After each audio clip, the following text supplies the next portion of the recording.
آج دنیا کشمیر کے مسئلے کو کس طرح سے دیکھتی ہے؟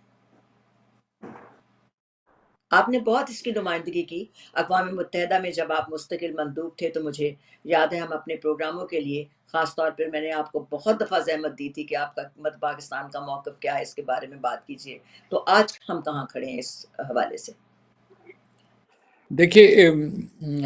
ایک عمر گزری ہے اس سیاحی میں، تو وہی میں یہ کہ یعنی جب اقوام متحدہ میں بحیثیت کاؤنسلر گیا تھا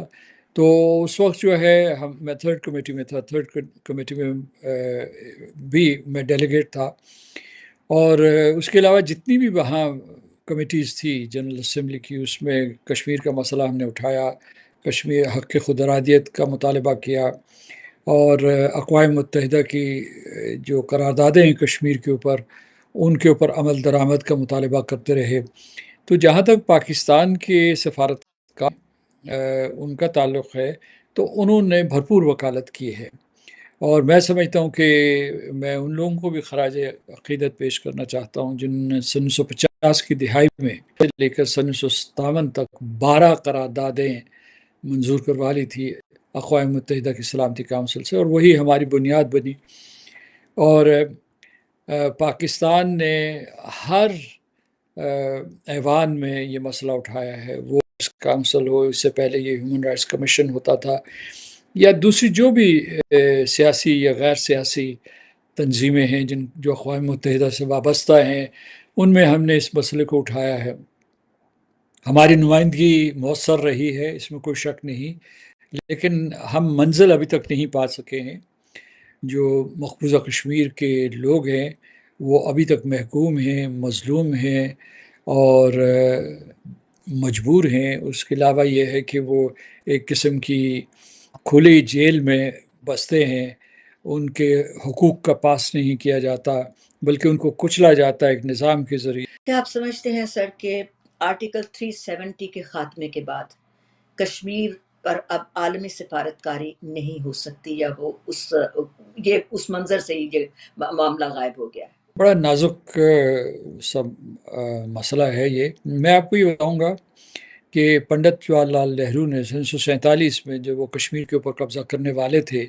تو وہ اپنی تقاریر میں بار بار کہتے تھے کہ there would be no forced unions۔ آج تک وہ فورسڈ یونین ہے، اور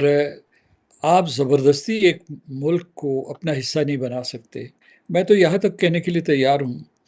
کہ انہوں نے یہ قبضہ کیا ہوا تھا بلا شرکت غیرے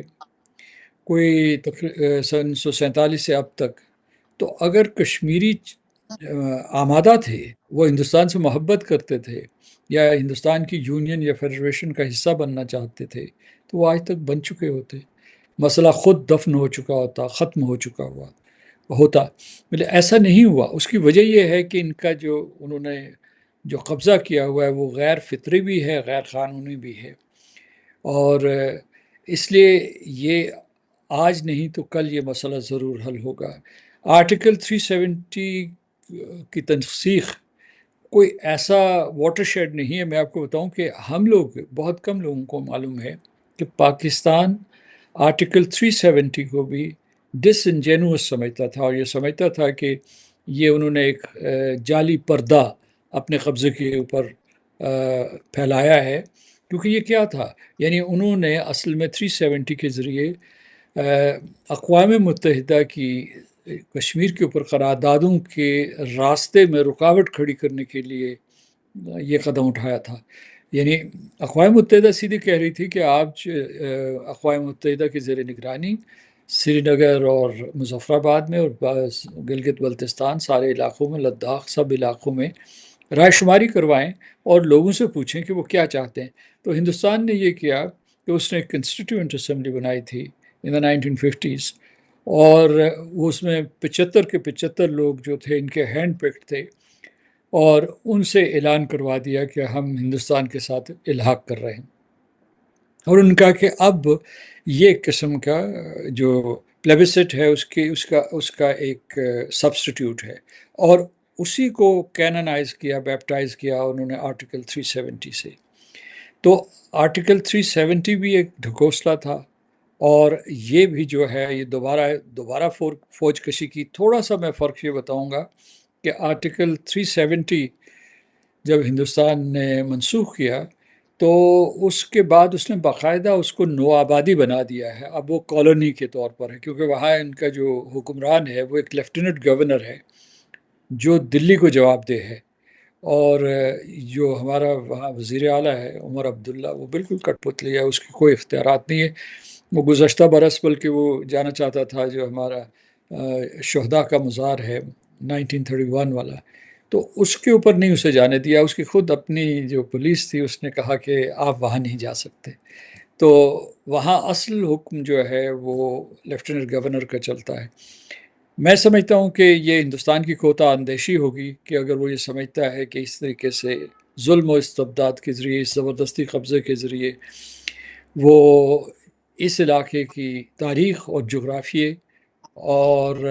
سیاسی نقشے کو تبدیل کر سکتے ہیں.